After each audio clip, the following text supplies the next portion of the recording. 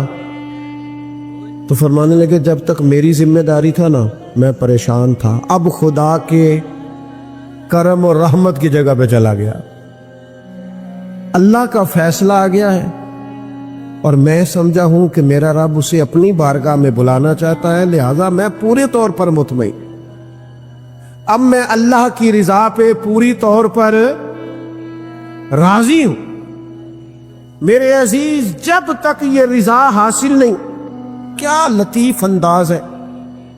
وہ ہمارے ایک بڑے زبردست رائٹر تھے صاحبزادہ خورشید احمد گیلانی مرحوم, ان کا ایک مضمون چھپا ایک دفعہ, امت کا پہلا صوفی. تو وہ ٹائٹل دیکھ کر مجھے بڑی